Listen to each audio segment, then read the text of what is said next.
Hello, everyone. Welcome to this week's episode of the Badass Ladies Club. My name is Jessica. I am here with two of my greatest friends, Lori Wallace, as always, and the one and only Katy Webb. Hey, everyone. Oh, my gosh. Okay, so we're so excited Katy is here. It's going to be such a great episode. But before we get started, we, of course, have to go through our usual. From Laurie and I, from the bottom of our hearts, thank you so much for joining us today. We are forever grateful.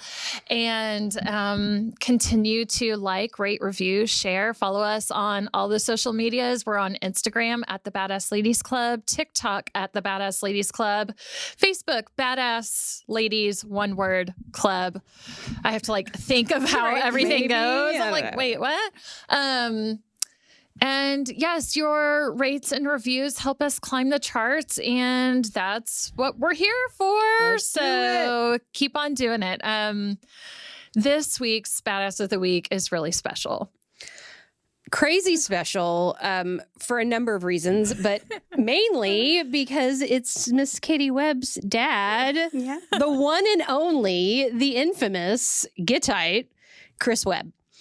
I'm so excited for him. I'm so excited for everyone to be exposed to Chris. So we've had lots of men be Badass of the Week on the Badass Ladies Club, but I've known your dad for a while now.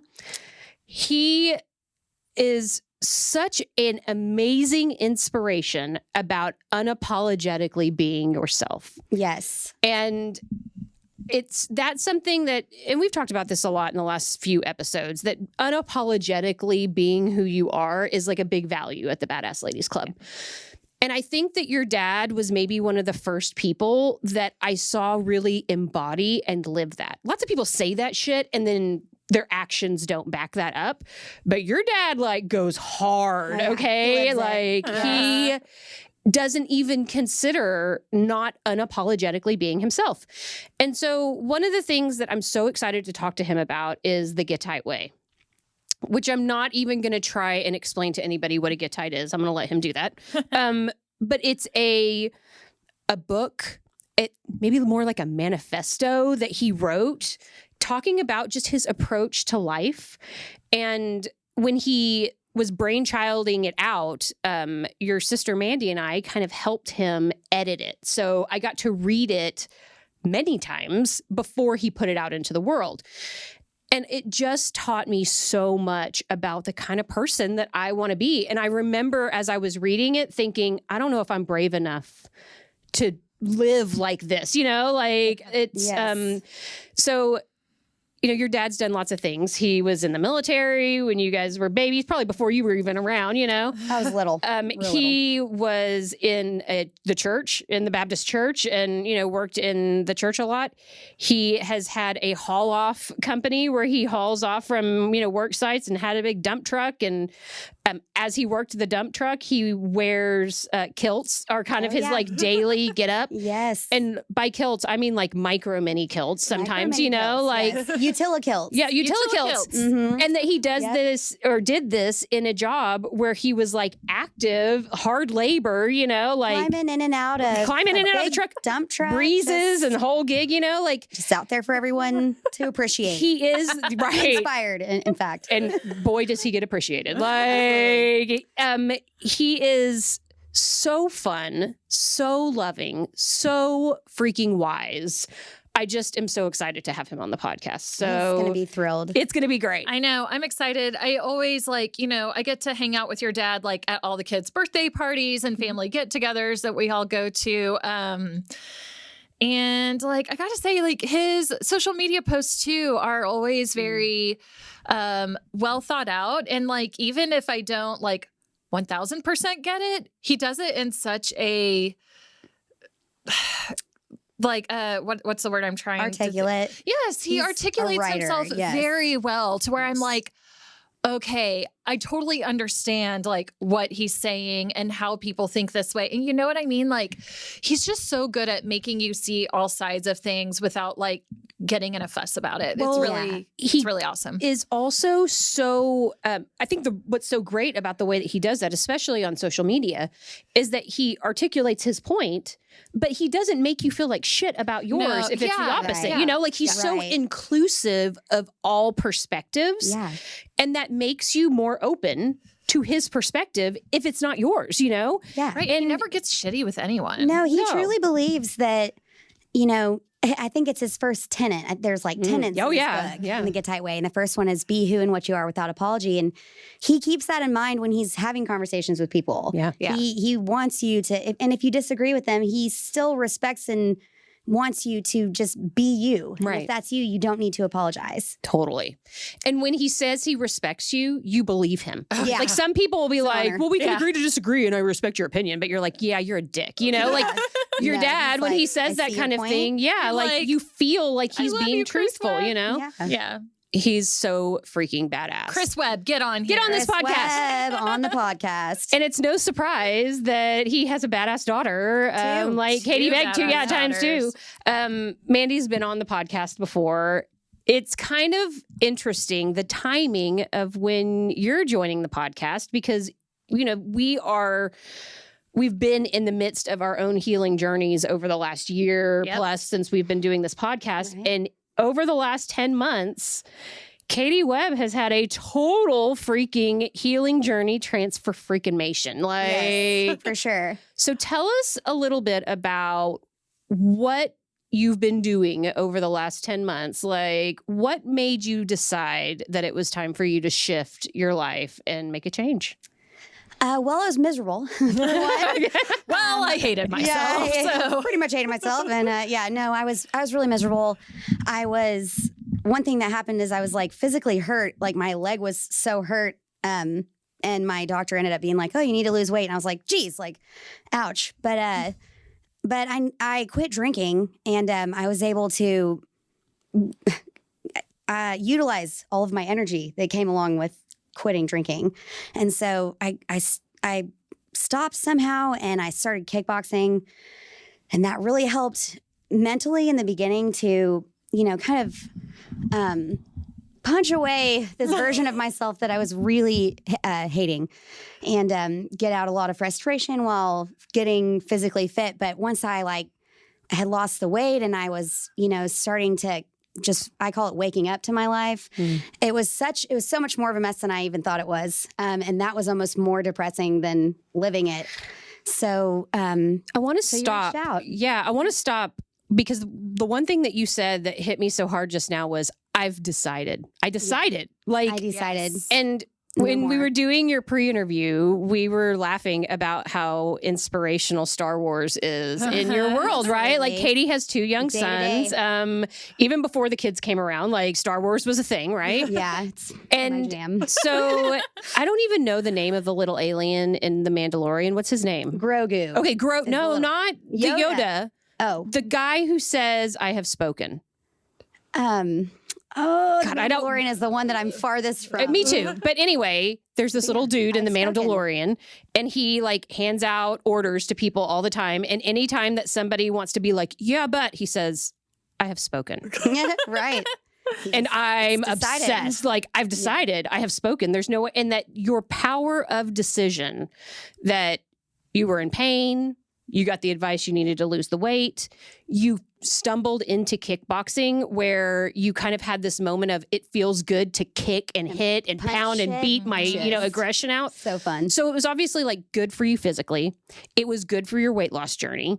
It was good for your mental, you know, like ability. But then you started to, like you said, kind of wake up to your life and this decision to stop drinking, which, you know, a lot of times when people decide that they're going to quit using a substance, because we've talked about lots of like differences between addiction and abuse, you know, like some people are addicted, but some people are just abusing substances as a crutch, you know, and that you can abuse gambling, or you can abuse sex, or you can abuse you know, shopping or coffee, or like anything. Like it doesn't have to be a controlled substance or an alcoholic substance, but that you decided that it was time for you to stop drinking.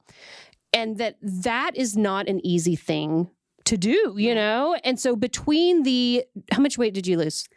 In the first 5 months, I lost 30 pounds, and up to date, I've lost 51. Okay. So Dang, dropping girl. 51 pounds inside of a Feels year feels really good. And then light. dropping the dependency on alcohol. Like these two things have systematically changed your life. Yeah. Yeah. Well, I had more energy. I already always had a ton of energy. Yes. But I had more, and it wasn't all, sunshine and rainbows and skipping down a golden road or anything. It was like, what am I supposed to do with myself? How do I fix the rest of these things? Like, where do I start? And I was just, something that was really hard in the beginning of not drinking is that I was able to get over and move past, thankfully to you, was all the time that I'd missed. It was like the gap in my life that seemed to be missing, or that seemed to had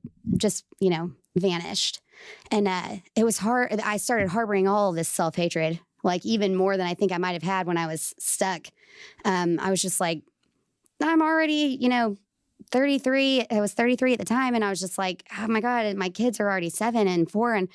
And I missed so much. And when in one of our sessions, we went past that. Well, and what I think is so interesting about this conversation and the things that, Jessica and I don't drink a fraction of what we once did before we started this healing journey, right? So that once you start to remove the crutches, okay, and you start to live life without the coping mechanism, that there's a reason why you got so dependent on that in the first place, and that you have to start to look at what was it that you were running from, that you were filling this void with, whether it be with alcohol or food or whatever it is, And that's when you and I started working together as far as doing some intuitive healing and some transformation coaching.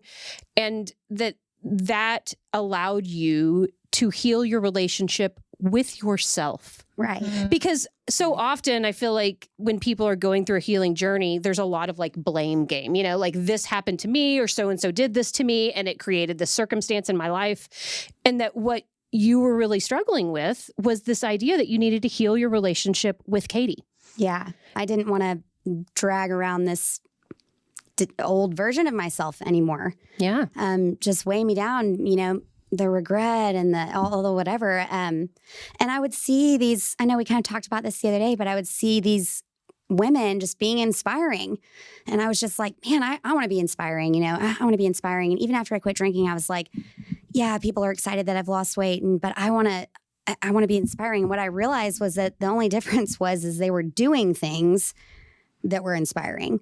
And that's when my other Star Wars thing really started to Jedi me through my life, literally. And it's Yoda's quote, do or do not, there is no try. 100%. And I decided that if I was going to do the physical work, and then I was going to try to do the mental work, that I was going to have to do the self-care. I was going to have to do the work on myself. And you were starting your coaching program and invited me over, and it propelled me into the next amazing phase of my life. It propelled me out of all the circular negative thoughts that I thought would maybe just vanish with drinking, or, they would just die the way the alcohol did. But they just, they bubbled to the surface to a point where I could hardly function, even with all the extra energy. It was like, I felt like a volcano or something. Yeah. And not the kind that hadn't erupted yet, that everybody around was waiting to erupt, including myself. And yeah, in that session, did you want me to walk through that little part of it? I mean, you can share as much as you would like it's to. your journey. So So you share whatever you want. Yeah, but the thing about it that I love that we did talk about the other day was that you pretty much became the woman of your dreams, right? So you saw these people and you were like, they're so inspiring. I want to be inspiring. You became the inspiring woman that you were looking up to. I even inspired myself to be absolutely to further you inspire did. myself. And if the session that we did that you were talking about, one thing I love about intuitive coaching, and the details of what you worked through aren't as important as the idea that as soon as you made peace with yourself and you forgave yourself, You embraced yourself. You had like self-compassion for what you survived through and how hard that girl had to work to get through to the other side. And you could love that part of yourself instead of hate her. It didn't take you long to shift, Katy. Magic. Immediately, your life changed, and you started achieving things and making things happen that everyone around you was like, whoa, what just happened to Katy Webb? Because let me tell you from the outside looking in. Yeah. Because Katy and I have been friends for a long time, and we even had the pleasure of working together even for a little bit. And Katy, you've always been so vivacious and funny and freaking hysterical and like this magnetic girl that everyone like looks to when you walk into the room, right? Like you just walk in and you're like glowing, right? And I did not realize what you were struggling with. I didn't realize like the drinking, which isn't important. When you did start to make these shifts, and I mean like, I know it wasn't an overnight situation, but from the outside looking in, like when you started doing the posts and you started being the inspiring person that you've always wanted to be, I was like, whoa, Katy Webb. And I was like, I don't know how my heart like grew 10 times more for this human being that was already so big and wonderful. And like it, you know, you are that inspiring person. And so I don't know, when Laurie and I started doing like our healing and coaching programs, when Laurie was like, I'm coaching Katy, I was like, that is so fucking perfect. I can't even like begin to tell you like what a perfect match made in heaven that this is. And just your journey together with this healing journey has been like such a privilege to watch. It's my two friends. It has truly been, the work that I've done with Laurie has truly been what's propelled me out of it. I really didn't. Yeah, I mean, I did not think that I could. No, I could. I did not feel like I could do that on my own. I was like, wow, I did the hardest part, but that wasn't the hardest part. The hardest part was not necessarily asking for help, but taking it and getting there and. I don't want to sound like too sporty or whatever, but like playing all in, like, understanding that this is a different kind of work. Mm-hmm. It is non-traditional in a sense, but getting to a place where I could allow somebody in. Well, and you mentioned that the other day, that you decided that it was okay to let someone in. Yeah. That I had suffered in silence on my own enough, like you said. I hit it really well. Not just the drinking, but the amount of like trappedness that was going on in my head, all the time, I hid really well. And so thank you for saying that, really. And that situation, let me just stop that, with, I don't remember what I was about to tell y'all. That's okay. It'll come back. Yeah. It happens all the time. The other really interesting thing I think about the kind of coaching and work that you and I did together was that like we hear a lot about people hiring coaches, right? And you think about a coach as just like somebody who's going to like cheer you on and like help you with next steps and whatever. And that's a part of it. But the intuitive healing part of what we do is so big because you were already making huge shifts in your life before we ever started working together, right? But your ability to like step in and claim what it was that you wanted, like this life that you knew was out there that you just didn't know if you could get to, that's what energy shifts are all about, is just like removing the interference in your system that tells you can't have that, giving you permission to take what it is that you want. And several times in our sessions together, you would say exactly what you wanted. And then you would immediately follow it up with, but I can't do that because of this. And all I had to do was be like, well, why can't you do that? Exactly. And you were like, a second. oh, hold on. Yes. Maybe I can do that, And that having somebody look at your situation from the outside, and then having somebody who can do the intuitive healing work that gives you the confidence to be able to step into it and remove all of these why nots. Right. Is a lot of times all you need, And you and I have, worked together a little bit. It's the most important thing. Since then. But those first like 2 or 3 sessions, like they were took off. huge. The I wanted to say just in the first one about propelling, that session was not very long. Mm-mm. I mean, it might have been 10 minutes. Yeah. And in that 10 minutes, you kind of guided me to this place where I was able to just finally let go of this entire version of myself and let her burn away like she needed to. And the actual, Phoenix rising kind of thing was able to happen. I literally felt within 10 minutes, I felt the energy just, come out. And I remember saying, like, I can feel it all around me. It's like, oh, I have all this. And what you said was, what do you want to do? And I was like, I don't know. I don't even know how we got to it. But I somehow said I missed this portion of my life being considered too small or too meek or the little sister, or something. And and you're like, well, what do you want to do with that? What did you feel like you missed? I was like, I don't know, sports. And next thing I know, it was baseball, and it was specifically baseball. And then the door just blew open in my brain. And talking about propulsion, I really soon after, within like a week, helped found a softball team. What was we played summer ball. Yeah, And I've never Crazy. played Last softball, summer. right? You had never played? I'd never ever. played. You had I'd never played? put on a glove. If I had, I probably tried to put it on my right hand because I really didn't know what hand it went on. Well, and Eva says this all the time, and it's like my new favorite thing to say. Like, you can't make this shit up, okay? Like when when we're walking through this whole thing, and you're like having this moment where you feel like you missed something in your life, Right. and I'm like, well, what is it? And you said, I don't know, like that I couldn't play sports, and that I'm not really sporty or good, and that I might get hurt or something, and I don't know, like I kind of always wanted to play baseball.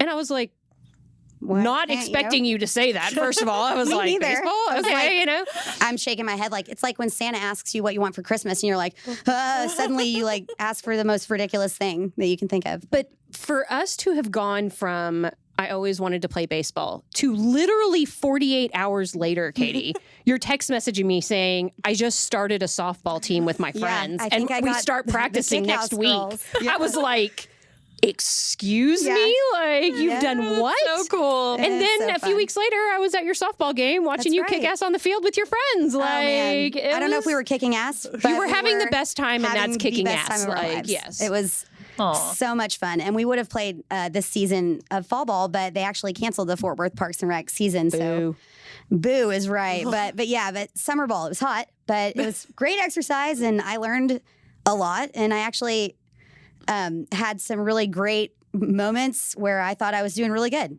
I'm not sure from the outside it was good, Well, but but it was the- still a lot of fun. The healing, though, because Yeah. this is what is I'm so passionate about with intuitive healing. Okay, I would have never thought in a million years that in our working together, it would have resulted in you playing softball, and that playing softball would Right? have Like, that's a weird healed- left turn, but right? okay. Right. But that healed a part of you that desperately needed attention, and just your ability to follow through on choosing to do it, buying a glove, learning how to do it, putting together a team, getting into a freaking league, and then playing weekly games like that.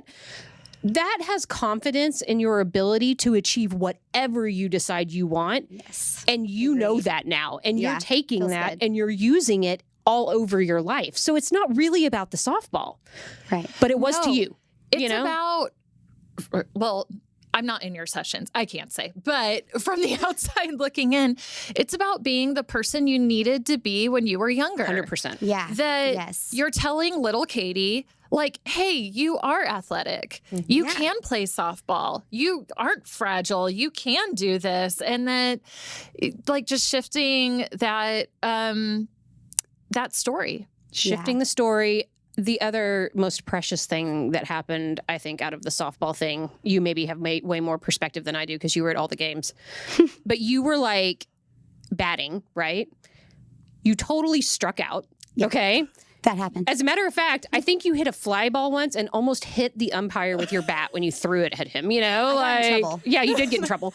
But I when did. you were running You're for a right. minute, before you realized, that you were out, Tusk, your youngest son, he doesn't know the rules of softball. Like, he doesn't know That was that such you a had great struck moment. out, but he was like cheering and like almost had like tears in his eyes. He was so proud of you. He was like lit up for being out there. Yeah. And it didn't even matter that you guys were losing the game and that you had just gotten thrown out of the game from that we were out. None at of that. point. Yeah. Like that the joy in his eyes watching his mom go out and be a badass on the field and then you seeing you, like I it wanted was that just as that well. full circle I moment. wanted to inspire them too. And you are like, yeah, it's beautiful. Yeah, that was his first little time to sit in the dugout. Yeah. And I was like, they're like, you're up to bat. I was like, what? Don't annoy anyone. And then I like ran out there and I hit it and it landed like in between me and I ran to first base and he was like, I cannot believe that you were that fast. Like he was like,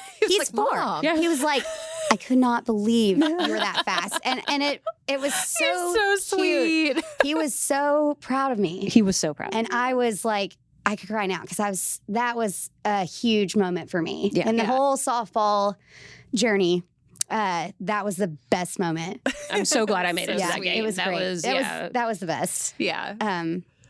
But yes, So I'm also really excited about all of the shifts that you've been making in your career as well, because I feel like over the course of the amount of time that we've known each other, you've done lots of different things. And Katy and I and Jessica have worked together before.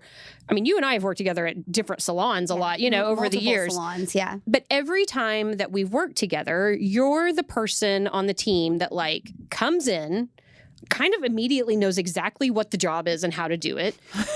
Instantaneously makes the entire team and every client we have fall desperately in love with you. Like Yes. I love that. you So bring fun. the I love making energy, friends. and the vibes into your workspace where, and anytime that you've ever worked with me, I've known it was temporary at some point, like it was always like a stopgap in the way to another job or something else in your life, knowing that you're probably not going to be there forever. But when you leave, it's always like, oh no, I can't do this without I Katy. hate leaving too. Like I you do. make yourself so It's worse. invaluable that a few years ago you decided that you wanted to get into real estate. Yeah. So I did. I got my license a little over 3 years ago, and I started with Keller Williams, really big brokerage, and decided somewhere in there, like maybe a year and a half in, that I wanted to be like one of 10, not one of 700 or something. And so I found Nada, which is a tiny startup company based out of DFW, and we give our buyers part of our commission, and we save our sellers thousands of dollars, and it's just this cool company that I work for that I still, at the time, I was heavy in my horrible ways, and I was in a toxic relationship as well. So I always basically, and still do, have always had 2 jobs. So even though my real estate thing was kind of working out, I was shifting brokerages, and so I came to work at William Edge with y'all for a little while. And while I worked there, Nada created a position for me so that I could work remote and answer the phones and distribute leads and stuff, but that I could just do real estate. And that's been a huge blessing that they created that for me. And that's actually transformed into something awesome since I've gotten better and I can take on more responsibilities. I have all this energy. We started, onboarding new agents. And now I get to write and create the onboarding material and the educational material for the new agents, and just spend time with them and get them to understand our little culture at Nada and how we work. And it's so fun because I've always wanted to teach in some way. I knew I always wanted to teach. So this, starting recently with this new onboarding program has been a lot of fun for me. Well, and that you are having positions created for the things that you love and that you're great at, and that it's just such a testament to you being willing to learn something new. Because 3 years ago, when you started doing the real estate thing, like that's not an easy thing to get a real estate license, Like It's expensive. it's like a lot to learn, time-consuming. and It's there's a hard big to- test, and like all Even of that. getting the license took me a lot longer because I think I decided to be an agent when I was like 8 months pregnant with Tess. Right. I was like, I'm going to finish all these classes before I have this baby. Well, he was like a year and a half when I Yeah. and or not graduated, but when I passed my test. And but they say it's like, I think it's like less than 81 or 80. I can't remember, somewhere in the 80% that agents don't make it through the first year. Right. New agents, of course. And now you've been at it for years now, Yeah, and you're now training I'm other girl. agents how to do that I too. know. So So it's wild. really So amazing fun. the way that works out. Love it. So we talked a little bit about Star Wars wisdom. I want to make sure that we hit the Untamed wisdom, because we talk about Untamed a lot on this podcast. You know, I heard something in here, like Jessica said, about getting back to that child. What did you say about being a kid? Being the person you needed when you were little. Yeah. So Untamed, Mandy had mailed it to me. My sister had mailed it to me. I had my first session, and I sat down and started reading it because I had this energy, and I had this. I suddenly wanted to write music again, and I suddenly wanted to play softball, and I suddenly wanted to read and be inspired, continue to be inspired. And so Mandy had sent me that book, and I sat down and read it, and I read a ton of it. But so much of that book helped me. But the main thing that I use every day with my kids and with my friends and everybody I know is that we can do hard things. Yeah. Any level of hard things. Like I even have to tell my kids sometimes, like, yeah, I know eating broccoli might not be your favorite thing. Well, it's Moss's favorite thing, but it might not be your favorite thing, but we can do hard things. It's good for you in the long run. Yeah, sure. The other thing that we talk about a lot from Untamed is to quit asking people for directions to places they've never been. Right. Yeah. I love that. That you're going places that most people have never been, and that you got to quit looking for validation outside of yourself to get to where you're going, because where you're going is somewhere freaking amazing. Yeah. And only you know how to get there, It's uncharted. I mean, Untamed changed me in some major ways. Yes. About being a kid, she talks about when when her mom realizes that she lost her sparkle. Right. You do, like you said, you lose that when you're a kid. You're told, or you're told. You're conditioned. You're conditioned. You kind of are. You're caged. Yeah, they start to put tiny cages around you that make you decide on a career path, or make you decide on whether you want to marry this person and start this family and live. They put you on a path in a cage, and none of that works out. Yeah. Or I don't think it's rare that makes you happy. So her ability to provide literal keys to these little cages in your mind in this incredibly easy to read way that is also entertaining and fun. She's so hysterical. Fun. Yes. Yeah. And just profoundly helpful. And also she said that she burns herself every day, multiple times a day, to so that she knows that she's the best version of herself all the time. Because even if you think you get to this place where you're like, I've got my dream life now, it's perfect. You have to keep dreaming, and you have to keep reaching. Realize that you can learn more always. Yeah. You can become a better person than you are always. One of my other favorite things that Glennon Doyle says that we did not discuss the other day, and I don't remember if this was in Untamed specifically, but I know she's talked about it on social media, and I want to get this right. She said, the best way to honor our parents is to honor the daughters they raised, and that we become responsible mothers. And I don't mean that in a literal having children sense, but we become responsible mothers when we become disobedient daughters. And that it just comes from this idea that we were raised with loving, amazing, wonderful parents, all three of us were. I know all of our parents. So great. They're great. Yeah. But and this goes for everybody, but your parents had their time. They had their vote. They don't have the vote anymore, and that we get to create our own lives and our own journeys, and we get to be the people that we wanted to be, without the cages and without the conditioning and without the, because so many of the things that we learn about ourselves, all the loathing and self-hatred and putting us in these small cages, wasn't given to us out of malice. Right. It's for safety. It's for a cage is to keep something safe usually. Right. So it's usually there's well-meaning behind it, and there's love. Yeah. And they're conditioned to, everybody's a product of their environment as well. Right. So yeah, I understand. I know. And I'm probably doing it to, we're probably doing it to our kids. It's the human experience. Okay. Sure. Yeah. Sure. Yes. Another thing that I love about Glennon is she talks a lot about burning things and fire. And Katy, your sun sign is a Leo, you know, like you bring the fire all the time.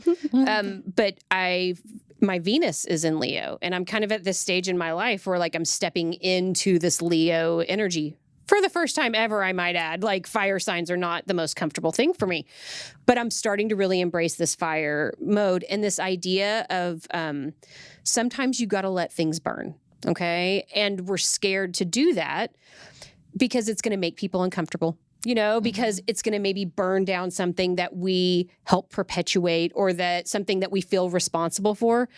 And Glennon's whole story about like, if the truth is going to destroy something, then you have to let it burn, you know? And so she's so on point with speaking her truth. It's okay if that's not somebody else's truth. It's hers. For standing up for what she believes is right, for calling out authority when what they're doing is wrong. And that if I'm calling you out and I'm telling the truth and the truth is going to destroy your organization, your marriage, your family, whatever dichotomy it is, it's time to let it fucking burn, you know? And that we have to start to stand up for what's right, regardless of the consequences. And kind of like what I was saying about your dad and reading The Get Tight Way, like when I read those parts of Untamed, like I was immediately like, it got caught in my throat. I was like, I don't know if I can let it burn. Like there are so many things that I've let burn over the last year where I'm just like, fuck it, dude. Like if this isn't working and that I see this for what it is and I'm not willing to let it explode and burn it to the fucking ground because of it, who am I? I can't live with myself, you know? Like if the truth is going to kill it, let it die. Right. And that is, it also kind of hits that Jane Goodall quote where she's like, it doesn't take much to be a difficult woman. That's why there's so many of us. Right. Like It doesn't take much. No, all it takes is you speaking truth. And then you're labeled as difficult. And I'm really feeling being a difficult woman right now. Like it's working. Step into that, lady. Yep. Step into your fire. Love Untamed. So good. I had on our notes, there was something I was like, we've got to make sure that we talk about this. Okay. We have not discussed that Katy, little Katy, okay? Katy that I first met when you were a teenager, you know? Yeah, that was 20 years ago. Yeah. Oh my God, it was a long time ago. That you are a brilliant musician. And there was a time in our lives where like I was homeless for a minute. Not homeless, that's dramatic. I was between houses, okay? And I like lived with Katy in her treehouse apartment. And every morning when we would wake up, we would have coffee together and you would like serenade me on your piano and you would write songs. And sometimes you would sing songs that were like by somebody that we knew that had music out. But a lot of times it was like you figuring out lyrics and tunes and melodies. And I just have such precious, sweet memories of us hanging out in the early mornings and you writing music. And great. we would go, yeah, it was so good. And then you would do like open mic nights and you would play your music for people and we would all come. You and your band even cut like a CD, which I still listen to all the time, you know, like that was like, it was 5 or 6 tracks. So you talked about this like recent time in your life, okay, where you've done all of this healing work and that you were able to hear music again.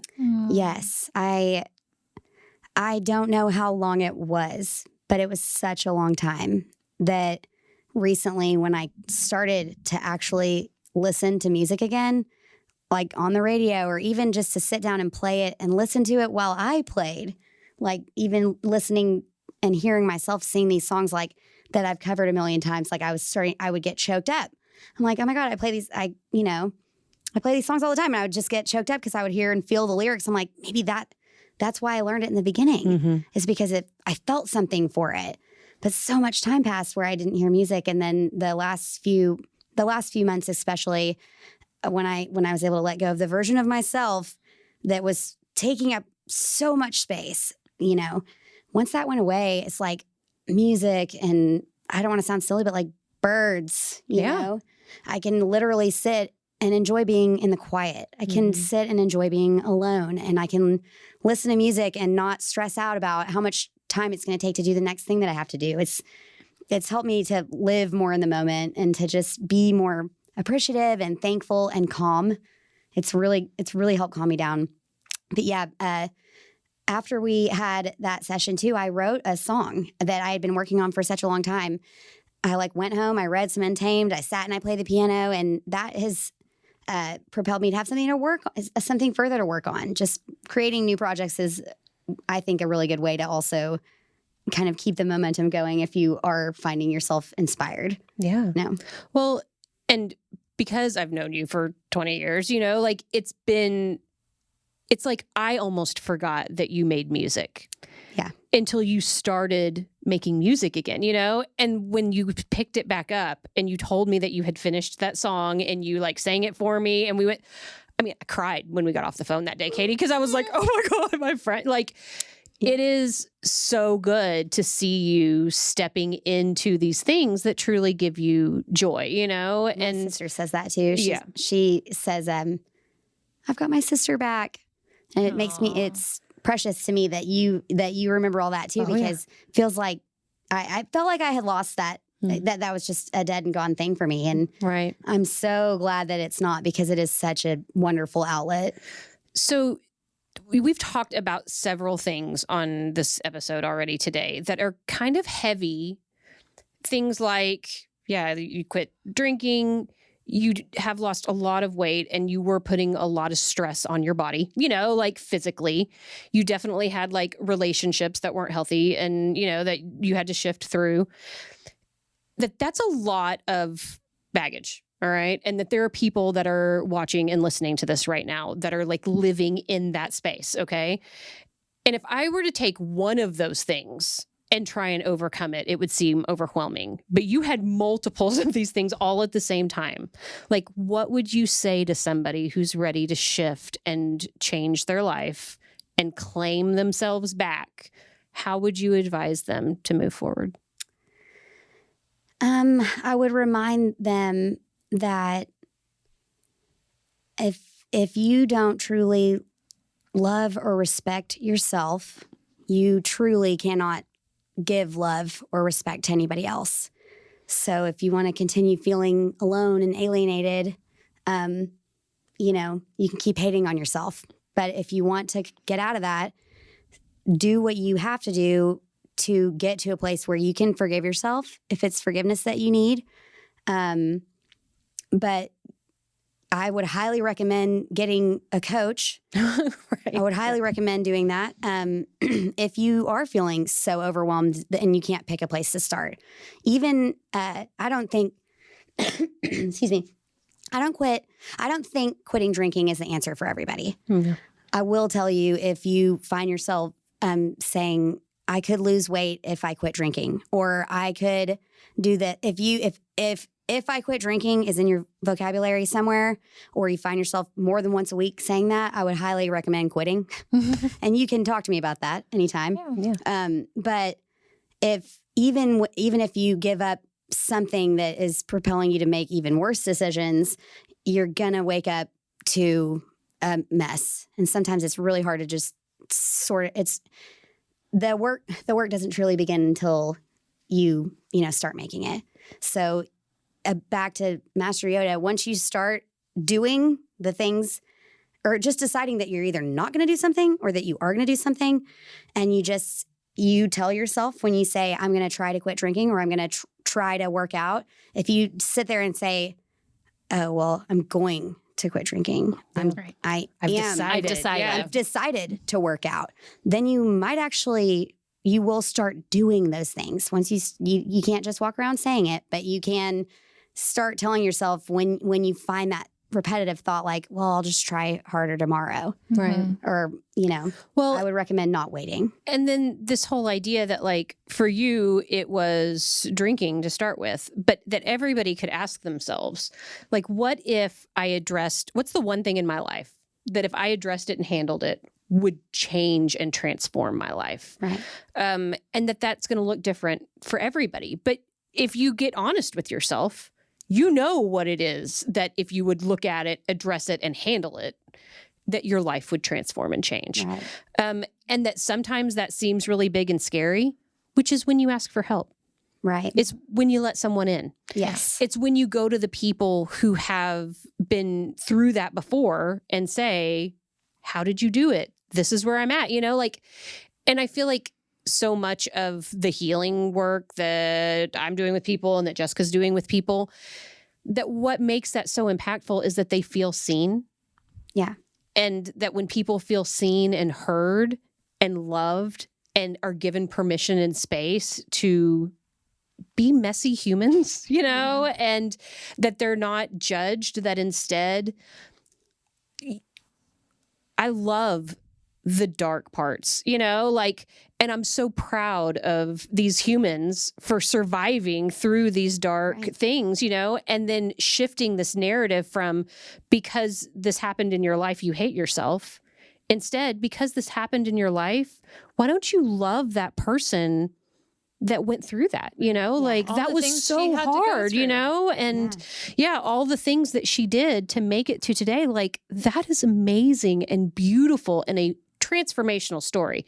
And that little tweak on the narrative in your head that goes from like, I hate me to I love me for living through this will change your life, It'll change your relationship with everyone. Yes. And every one that has been in your life or that will come into your life. If you have enough self-love that you can give it freely, you'll get it, you'll receive it back, and your relationships will just be better. Yeah. And I just wanted to say about the being seen, something else about the intuitive healing is that it's not just a visible thing between us, kind of thing where you can look at the people that you're working with and make, decide where to go. You can do them over the phone. Yeah. It's virtual. That's how I've done feel like most this of should be my pleasant. sessions with people, is over the phone or like pre-recorded. Yeah. Well, and what was so powerful about the one that we did over the phone, I don't know what you called it this morning. You called it organ healing? So basically, in your heart center, you had a really severe energetic injury. Yeah. A wound in your heart all the space time. that we had to work to heal up. Yes. Yeah. We just, in the session, you were on the phone with me, and I remember just, trying to get into it. However, when you're, on your own, you have that level of responsibility to yourself. So I was really trying to stay focused and responsible, even though Laurie wasn't actually there. And then I had one of the most profound and amazing experiences there, where we actually, the way you described the way that my heart was wounded, kind of like katana sliced, filleted open, that's what it felt like. It felt like I was barely hanging in there all the time, like on the verge of tears.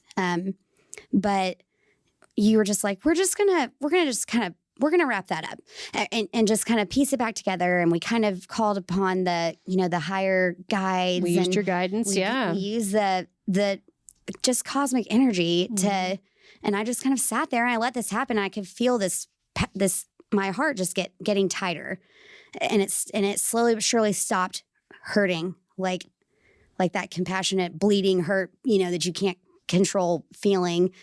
That does need to be controlled a little bit, or you'll just, it's just too much. But we got it all tied together, and I remember just being like, wow, that feels so much better. Like, I'm going to put a cast on it. And that's what I said to you. I was like, I'm going to put a cast on it. And I put this visible cast on it. And I swear, after that happened, I was able to make decisions using my head and my heart. Yeah. But not just decisions based on this place of hurt. Yeah. Like this just, all these desperate decisions and all these like, I don't want to divulge too much in it, but specifically the toxic relationship kind of situation. I was so hurt. Ugh, why can't this work out? And I once I was able to be like, okay, you've been hurt enough. You were like, that part is over. And I continue to tell myself that part of my life is over. Every time that I close a chapter of something, slowly but surely, I just say that. And that's kind of the advice I give to people after they have kids, when they're like, I'm in so much pain and it's so my body, what am I going to do? You just tell yourself, we did it. We're through that now. And that part of your life is over. You can start, healing. You can really start healing. I don't know if babies is the right. I mean, You can't get rid of them. You have rebirthed yourself. Several times over. Yes. You can be reborn on a daily basis. What's so fascinating to me about the healing of your heart space that we did that day